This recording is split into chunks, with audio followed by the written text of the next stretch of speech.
What's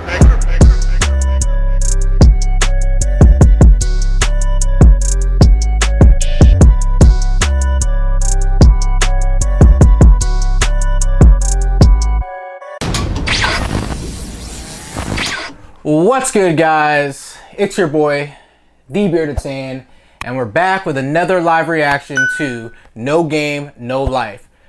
Now, we're in the midst of a real live chess match. Shiro and Sora versus Kurumi Zell. Last episode was pretty damn good. I love the comedic relief and the action of it. So, Shiro, she was, doing well, but she couldn't sacrifice her pawns or her players to get the upper hand like Kurumi could. And that in turn affected Shiro mentally, and Sora had to take over. But Sora was like, look, I got this, but if things go bad, I might need you to basically bring me back to reality, which things started to go bad. And Shiro came up, was like, I got you, brother. So when they work together, they make up for each other's weaknesses, and they are just, their teamwork is crazy. So they turn the tides at the end of last episode, but they still got a problem on their hands. If the the opposing team soldiers touches theirs, they turn them to their side. So what is Blank gonna do? How are they gonna win this? How are they gonna win this battle? How are they gonna win this war? The tides have turned a little bit, but things are still looking grim. So episode 4, titled Grandmaster. Let's get into it.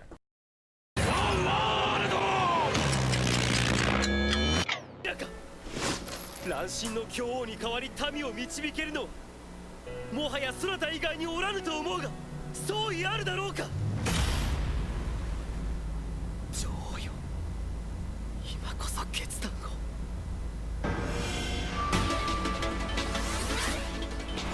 よくぞ立ち上がった尊敬に足る勇敢な女王よそして洗脳を乗り越え女王に付き従う正しき者たちよ今日の圧政に終止符を打つのは他ならぬそなたらだこれはもしかして A revolt.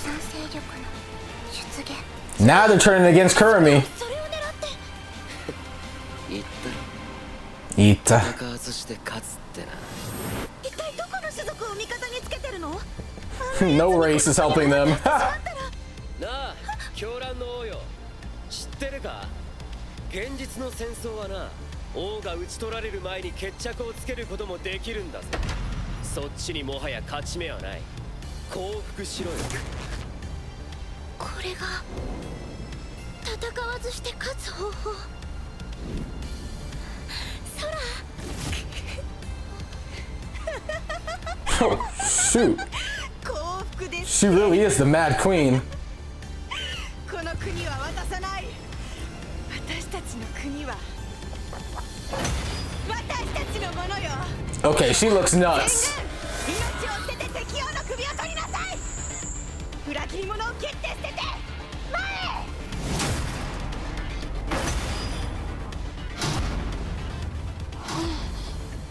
弱った敵を追い詰めすぎるとこうなるああ知ってるダメですわやはり戦わずして勝つなんてだからやった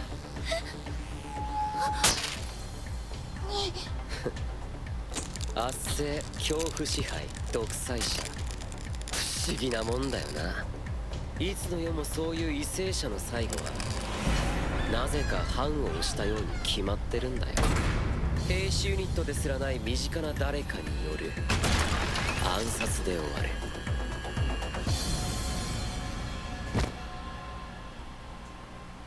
悪いな俺らの世界はここほどいいところじゃなくてねこと争い殺し合いに関しちゃあんたらよりよほどエキスパートなのよ That's true.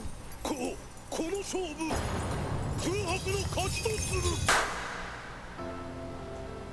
じいちゃんは信じておる Yep, that's Sora, baby.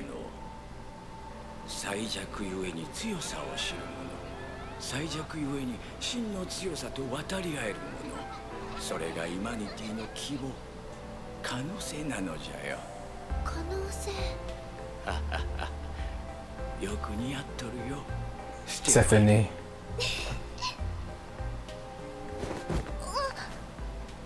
これでいいだろ。これがお前のじいさんが信じ続けた可能性だ。空。イマニティを信じたお前のじいさんは間違ってなかった。これでグオーと言われずに済む。誓いじゃんけんを行いわざと負けてもらう。俺はチョキ、皆はパーだ。勝負に負けた者は以後虚偽の報告、また恣意的な伝達、これら一切を禁止する。名役を逆手に取った八百長。これでスパイいなくなる。では行くぞ。アッシェンテイ。ご覧の通り我が国の食料は極めて深刻な状況にあります。把握した。今から伝えることを実践せよ。はっ。農業に関しては臨済式農業を導入する。 Crop rotation based agriculture. 小麦根菜大麦牧草。以上のローテーションを組んで工作しろ。はっ。国債とは詳しくは後で教える。国債を発行し銀行に買わせろ。それで予算を。御意に。とりあえずこれで数単位様子見ってところか。Yeah, look at Steph. She's in awe. Like, why are they so smart? Why do they know what they're doing? 何者です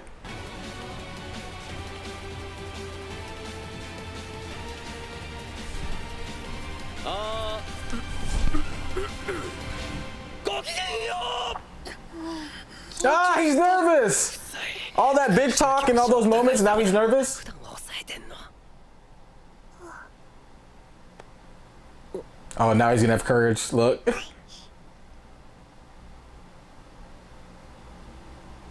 敬愛する国民、いやイマニティ同胞諸君、我々イマニティは10の名役のもと戦争のないこの世界において負け続け、最後の都市このエルキアを残すのみになっている。ここで我は皆に問う。それはなぜだ。全国王が失敗したからか、我々が最下位の種族だからか、魔法を使えないからか、無力に滅ぶ運命にあるからか。否だ。かつて古の大戦において神々が、エルフが、ワービーストが、多くの種族が争う中、我々は戦い、そして生き残った。かつてはこの大陸全土をすら人類国家が占めていたのはなぜだ。我らが暴力を得意とする種族だからか。エルフのような魔法を使えず、ワービーストのような身体能力もなく、フリューゲルのような長大な寿命もない我々が大陸を支配できたのは戦いに特化していたからか。断じて否だ。我らが戦い生き残ったのは我らが弱者だったからだ。いつの時代どこの世界でも強者は牙を、弱者は知恵を磨く。我らがなぜ今追い詰められているか。それは10の名役によって強者が牙をもがれ、知恵を磨くことを覚えたからに他ならない。我ら弱者の1000倍特許であったはずの知略を、戦略を、生き残るための力を強者が手にしたからだ。それがこの惨状だ。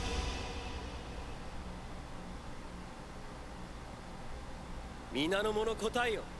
なぜに神戸を垂れるのか。 I got chills off his speech. Holy shit. 我々は弱者だ。今もなお、昔もそうだったように。そう、何も変わってなどいないではないか。強者が弱者を真似て振るう武器はその本領を発揮しない。なぜなら He really knows how to bring everybody together and motivate them. までの弱さゆえの臆病さだからだ。臆病ゆえに我らは魔法から逃れる知恵もある。臆病ゆえに学習と経験から生じる未来予知にすら到達しうる知恵を持っている。三度繰り返す。我らは弱者だ。いつの世も強者であることにあぐらをかいた者どもの喉元を食いちぎってきた誇り高き弱者だ。我々はここに205代エルキア国王女王として体感したことを宣言する。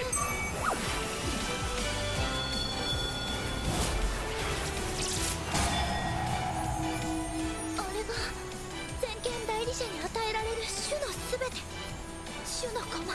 我ら The race piece. 弱者として生き、弱者らしく戦い、そして弱者らしく強者をほふることをここに宣言する。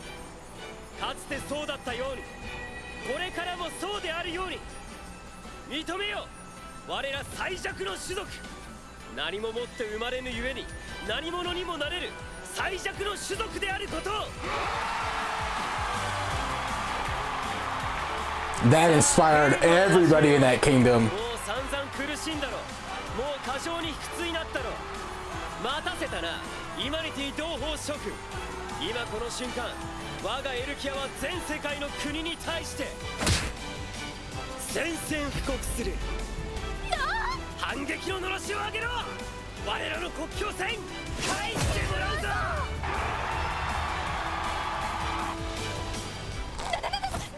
てことしてくれたんですの。どんだけ当ててるんだ聞くわ。 Would you relax? これが落ち着いていられますか。宣戦布告なんて国を滅ぼすつもりですの。いい加減人を疑うことを覚えろって言ってるだろう。俺らがエルフを打ち破った事実を他国はどう見る？エルフ以上の種族の支援受けている。あ、確かに。つまり背後にいる種族が何か分かるまでは仕掛けられない。ああ、世界中が疑心暗鬼になり下手に手出しはできなくなる。だからあえて宣戦布告。そしてこっちからは何もしないで地盤を固めるってわけさ。そこまで考えて。 Exactly what her grandfather was telling her about. Someday there'll be a guy. 本当に。 Episode 4, Grandmaster. So we get the ending or the conclusion to the chess match. Now, Sora and Shiro turn the tides once again, and they eventually come out with the win as expected. Now, they have more experience with war and just, you know, knowledge and history of how it's been in the past with dictators and leaders that rule with fear. Because in this world, you know, you can't kill, there's no wars. So Sora and Shiro have more knowledge of that stuff. So they knew the way that Kurumi was leading, they knew what the outcome was going to be. They knew that she was going to be assassinated or somebody's going to turn on her within her camp. So they eventually got the win. And as this is happening, we have Steph having a flashback to her grandfather, the previous king, and he's talking about basically that one day someone's going to arrive that is stronger than anyone because he has been weaker than everyone and he knows that strength. And as he's talking about this and Steph's having a flashback, she's seeing it unfold right in front of her, talking about Sora and Shiro.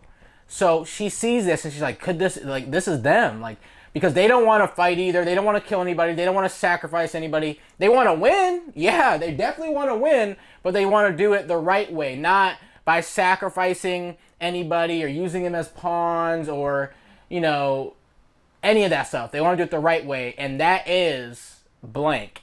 Steph sees that. So they get crowned king and queen. But in between that, they're having a 3-day battle, playing games back and forth because there can only be one king. Then they decide, where does it say it in the pledges? There can only be one. So they get announced as king and queen. And at their introduction ceremony, it's funny because Sora, who's up until this moment, has given great speeches. My man can switch from funny to serious in like the drop of a dime. His speeches are great. So before he gives a speech, he's nervous and his sister's like, you're never nervous like this. He's like, well, I'm just hiding it. So she grabs his hand and he gives a phenomenal speech to the human race. I'm talking about, like, I had chills just listening to it. Like, I'm thinking if I was in front of somebody and they were giving this speech. Not only did he point out the facts, he pointed out that they are the weakest race and, you know, he was blunt about it, but he didn't bring them down. He brought them all together. And then he just motivated the crowd. And everybody at the end of that conversation, at the end of that speech was motivated. Like, they're going to take back their borders. They're going to declare war on every other race. And they're going to make it to the top. Because they are the weakest. And they know how to survive. And Sora played that card very well. He really did. So, after that speech, Steph's like, why did you declare war on everybody? Like, you're just putting a target on our back. And they're basically like, look, Kurumi thought we were using another race to win the chess match, but we weren't. We just won fair and square. So with this rumor floating around, everybody's going to be like, oh, they're the ones helping humanity. No, they're the ones. So it's going to stall everybody from planning to attack the human race, because they're going to think that a stronger race is backing them. So Sora and Shiro thought that far ahead, which is crazy. How they analyze things and think ahead is ridiculous. True born geniuses. It is crazy. So they've already thought this through. And we learn that their ultimate goal, when it's all said and done, is to play Tet and beat him. And that's the god of the world, the god of play. And in order to do so, they need to beat all the other races and unite all the races in order to get a chance to play Tet. And Tet is all like excited about this because he lost in their chess match in the very first episode, and he wants a rematch. And he even tells him, I'm not going to let you quit when you're ahead. And Sora and Shiro already knew this before he said that, because they're like that with each other. As you can see from the episode in the beginning, or the first half of it, when they were going back and forth for 3 days trying to figure out who was going to be the official representative of the kingdom. So that's their ultimate goal, is to play Tet together as Blank, to play Tet. So we'll see what happens. And we're only 4 episodes in. I believe there's 12 episodes.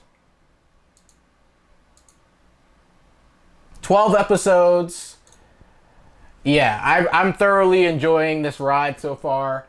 I like that there's no like war or killing in this. I do like that. It's different, but I'm still interested. It still has my full attention. Now, I don't know how I feel about Tet yet. I feel like I don't know if he's good. I just don't. Something about him just giving me some vibes that he might be bad, or he's up to something. I don't know. But yeah, that's it for this reaction. I'll be back next week with another one, episode 5. But if you liked the video, give it a thumbs up. Comment down below your thoughts on the episode. What do you think? How do you feel about Sora's speech? That was probably the best part of the episode to me, his speech. Because that just gave me straight chills, man. Let me know your thoughts. And if you haven't already done so, you're new to the channel, you're just seeing this video for the first time, make sure you hit that subscribe button. I post reactions like this every week. But anyways, thanks for watching. I'm the Bearded Saiyan. I'll see you guys next time.